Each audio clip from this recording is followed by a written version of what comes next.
Rasulullohga tanlash imkoni berildi. Allohning huzuriga borishni tanladilar.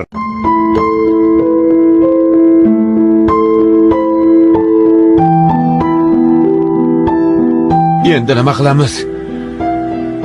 Bu kunni ko'rmay o'lib ketsam yaxshi edi. Rasululloh qazo qilibdilar.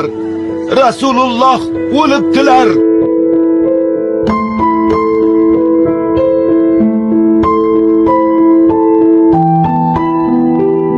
Rasululloh qazo qilibdilar, Umar. Nimalar deyapsizlar, sho'ringiz qurgurlar? Rasululloh sallallohu alayhi va sallam o'ldi deganning tili uzilsin iloyim. Yo'q. Bu rost. Mo'minlar onasi Oyshaning uylaridan shu xabar chiqdi. Yo'q dedim. Rasululloh o'lmaganlar. U zot Musa ibn Imron kabi Robbilari bilan gaplashgani ketganlar.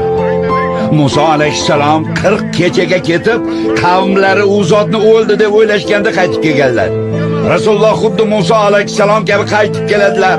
Rasululloh o'ldi degan odamning qo'l oyog'ini chopib tashlayman.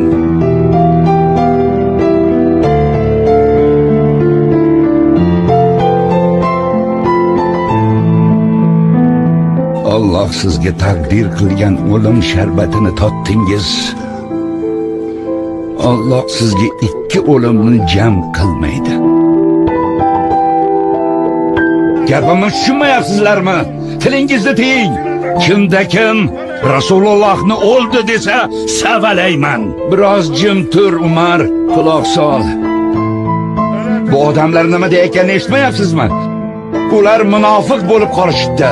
Quloq solinglar odamlar. Bandalari ustidan hukmron bo'lgan Allohga hamd bo'lsin. Xaloyiq, kimda kim Muhammadga ibodat qilgan bo'lsa bilingki, Muhammad o'ldi. Kimda kim Allohga ibodat qilgan bo'lsa bilingki, Alloh tirik hech qachon o'lmas. A'udhu billahi minash shaytonir rajim. Muhammad ham bir rasul xolos. Undan oldin ham rasullar o'tgan. Agar u o'lsa yoki qatl qilinsa, orqangizga qaytasizmi? Kimki orqasiga qaytsa, Allohga hech qanday zarar keltira olmas. Va Alloh shukr qiluvchilarni albatta mukofotlar. Ashoblaringiz sizga jonin bog'ladi. Oshiqlaringiz sizga qalbin bog'ladi. Sizsiz yashamoqqa toqat qolmadi. Ummatim deysizmi ya Rasululloh? Sizsiz yashamoqqa toqat qolmadi. Ummatim deysizmi ya Rasululloh?